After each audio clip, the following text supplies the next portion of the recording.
Gagawa tayo ng flavored cinnamon bread rolls! And yes, lulutuin natin ang ating tinapay sa frying pan. Pero kung gusto nyo lutuin sa oven ay pwedeng-pwede. Una, i-combine natin ang ating all-purpose flour, white sugar, salt, at instant dry yeast. And then haluin natin ito. Gawa tayo ng maliit na well. Tapos ilagay natin dito ang ating gatas. Ito, evaporated milk. Pwedeng gumamit ng fresh milk. Ang ating canola oil. Or pwedeng gumamit ng butter, melted butter. And ang ating itlog. And then mix natin ito. Ngayon, mag-grease tayo ng ating chopping board. Actually, pwede kang magmasa sa malinis na table. Ako sa chopping board na lang kasi tinatamad na akong maglinis ng aking table. So, ilagay natin dito yung ating dough. And remember, yung ating dough ay sticky type. So, huwag ka ma-tempt na magdagdag ng harina para hindi maging matigas ang ating tinapay. So, i-knead natin ang dough for 10 to 15 minutes until maging elastic at smooth ito. Maglagay ka lang talaga ng grease sa ating chopping board or kung saan ka magmamasa at yung iyong kamay, lagyan mo din ng grease para hindi masyadong dumikit yung ating dough. So, ayan. Mas maganda na sticky type yung ating dough dahil hindi maging matigas yung ating tinapay. Ayan. Pero of course, kung meron kang mixer, mas magandang gamitin yun.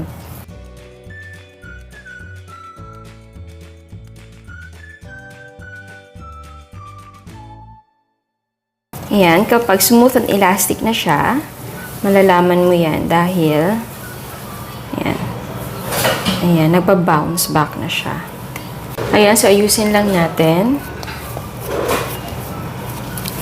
At ilipat natin sa isang bowl na lightly grease. At i-grease na din natin ang ating dough para hindi ito maging dry. Takpan natin ito ng malinis na tela at ilagay natin ito sa warm na area ng bahay. At patubuin natin ito for 1 hour or less than 1 hour kapag masyadong mainit ang panahon. So ngayon naman, gawin natin ang ating palaman. So ito ay softened butter. Lagyan natin ng brown sugar at ng ating cinnamon powder. So imimix lang natin to. At eto naman ang ating dough. So, ito ay less than 1 hour kasi depende din yan kung ang panahon ay sobrang init. So, mag-a-adjust ka din sa time. Pero kung sobrang lamig naman yung panahon, usually umaabot ng 1 hour, 40 minutes, or 2 hours yung pagpaparice ng ating dough. So, ang gagawin na natin, i-deflate natin yung ating dough. Yan. I-punch down natin yan. And yes, huwag kayong magsobra sa pagpapa-rice ng dough kasi hindi maganda yung bread. Ayan. So, mag-lightly grease tayo ng ating board or sa ating table. Ayan. And then, ilagay natin yung ating dough. At i-stretch natin ito para maging malaking rectangle siya. Ayan. Kung meron kayong rolling pin, mas maganda. So, ngayon, spread na natin ang ating palaman. Ayan. So, spread lang natin ito evenly.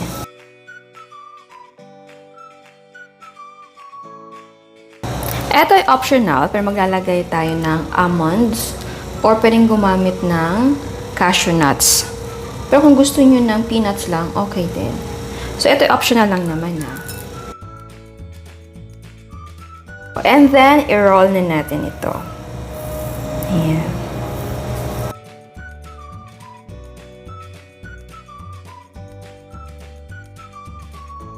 So, i-cut na natin ito. Pwede nating tanggalin na muna yung mga edges. Para, kasi itong masyadong laman eh. Pero, pwede naman siyang lutuin. Ayan. At i-divide natin ito sa 8 to 10 equal parts. So, ito yung ating kawali. I-grease natin. Lightly grease lang. Ayan. And yes, mas prefer ko din na gumamit ng non-stick na pan. Ito, non-stick pan na siya. Maglalagay din ako nito para sigurado lang na hindi siya dumikit kasi nga may palaman tayo. Ibabalik rin ko pa siya mamaya. So, i-arrange na natin ito dito sa ating pan.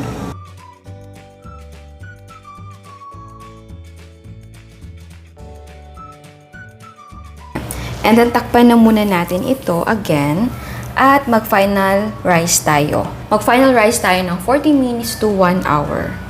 At ayan, after 40 minutes, eto na, tumubo na siya. So, ngayon, lulutuin na natin siya. Ayan. So, tatakpan natin ito at lulutuin natin for 10 to 15 minutes over very low heat. At kung merong butas yung iyong takip, syempre, takpan nyo din. So, ngayon, baliktarin natin. Check natin din kung okay na yung bottom na side. So, gumamit lang ako ng chopping board para mabaliktad natin siya. Ayan. And then, slide natin yan dyan. Oops. Shucks. Ayun yung slide. Ayan. Wait. Next naman, ang gagawin natin ay ibabalik natin siya dito. So, ang ginawa ko lang, inilipat ko siya sa plato para ganito na lang yung gagawin ko pag balik. Ayan. Oops. Ayan, baliktad. Ayun. Shoot. Ups. Usin lang natin and then takpan natin ulit at lutuin natin ito. For 10 to 15 minutes over very low heat. And after 10 or 15 minutes, luto na ang ating cinnamon bread rolls. I-cool down lang natin ng konti at pwede mo na siyang iserve. Pero syempre, mas masarap kung merong glaze at gagawin nating mas special dahil lalagyan natin ng toppings. So ngayon, ang gagawin natin ay ang glaze. So i-combine natin ang butter or margarine, unsalted. So ito dapat ay softened at ang ating cream cheese ay softened din. Lagyan natin ng milk. Ito, evaporated milk. Ayan. Maglagay tayo ng konting vanilla essence. At haluin lang natin ito. And then, gradually add the powdered sugar. Ayan. And then, mix it well. At mas maganda na sifted ang powdered sugar para iwas lumps.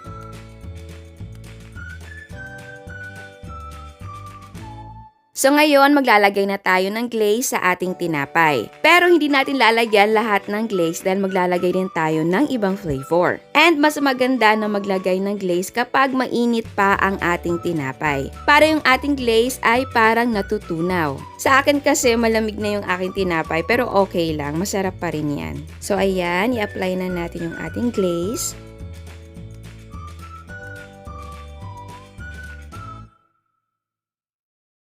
So, maglagay tayo ng toppings. Lalagyan ko siya ng blueberry.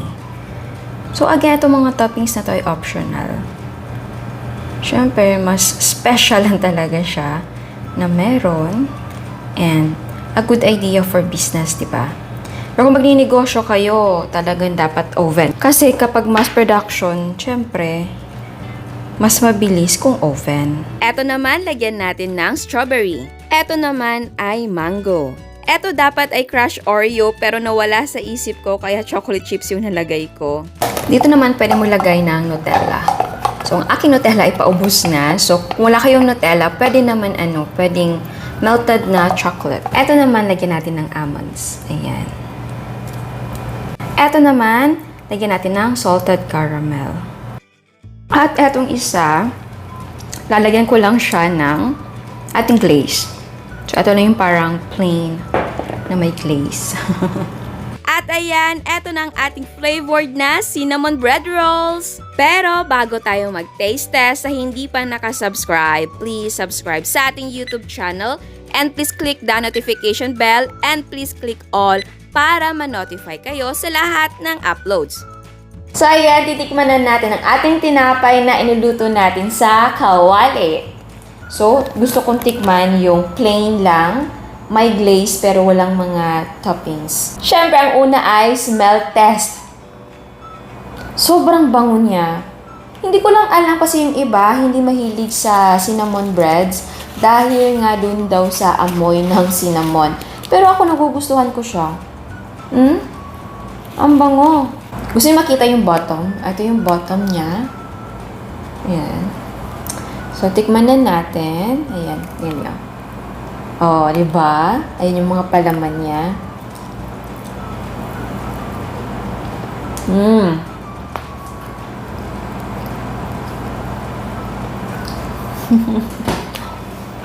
Ang sarap. Matagal na ako nakakain ng cinnamon bread. Alam yung glaze niya, ang sarap. Di ba yung usual na natitikman natin sa bakery ng mga cinnamon bread, walang glaze. Actually, nagluto na ako nito noon. Iniluto ko sa improvised na oven. And yes, yung ating recipe ay pwedeng lutuin sa oven talaga. Eto, kung ayaw nyo ng kawali, pwede sa oven, pwede sa improvised oven. Yung bang parang pwede kang magluto sa kaldero, malaking kaldero, or sa kawa. Ilagay mo lang doon yung ating dough, tapos takpan mo lang. Lutuin mo ng mga ilang minutes ba yun. Basta ilalagay ko yung link sa description box. So, ganito din. Wala nga lang mga ibang toppings. Cinnamon breads lang natin, tapos glaze. And nga pala, yung inilagay ko na nuts sa loob ay cashew nuts, hindi almonds. Cashew nuts. Pero yun nga, pwede yung gumamit ng ibang nuts or kung ayaw mo na walang nuts, okay lang. Eto na miss ko, sobrang yum. And yes, yung ating tinapay ay malambot.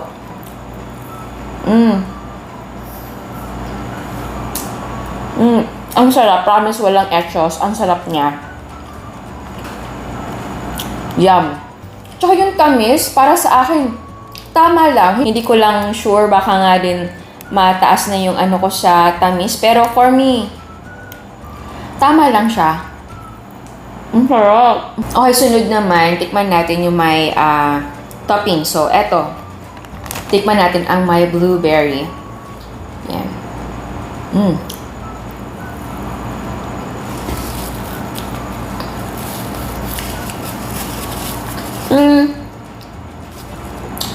Bagay naman siya. Alam mo yung mga tinapa na may palaman ng mga jam, parang ganun din. So, hindi siya nalalayo sa ganun. Kung papipiliin ako kung may topping na blueberry or yung may glaze lang, mas feel ko yung ganun lang. Para lang yun sa akin, pero syempre, sa mahilig sa mga toppings sa mga ganito, pwede nyo i-apply. Baka magustuhan ng family nyo, or yung friends nyo, or yung customer nyo, di ba? And yes, masarap din siya. Pero parang type ko lang yung simple yung dating.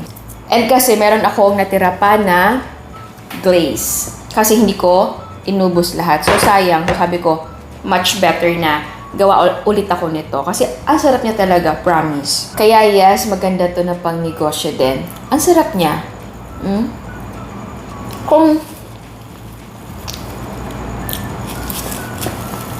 Kung gusto niyo initin ulit, pwede niyo ilagay sa microwave. Ganun lang.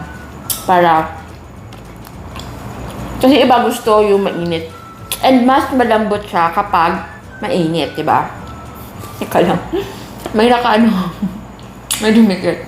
Again, sa gusto magnegosyo, pwede naman siya i-negosyo. Yun nga lang, kapag marami syempre yung gagawin mo, mas madali kung may oven talaga. Kasi malaki yun. Pero syempre kung gusto mo na pambahay lang, yung simpleng kawali ay pwede na. Yun nga, kung gusto mo din yung kawali mo, di ba? Ay, maliit lang yung kawali ko. Pwede mo naman na yung recipe natin hatiin mo na kakasya lang talaga dun sa kawali mo. And gusto ko lang maliit lang yung gagawin ko kasi ako lang naman isa or dalawa lang kami sa bahay. So, pwede, di ba? So, pwedeng gumawa ng tinapay kahit walang oven. Kaya gagawa ako ulit nito. Kasi ang dali lang at ang sarap ng ating cinnamon bread. So, ayan. Sana gustuhan niyo ang recipe natin ngayon. Ciao!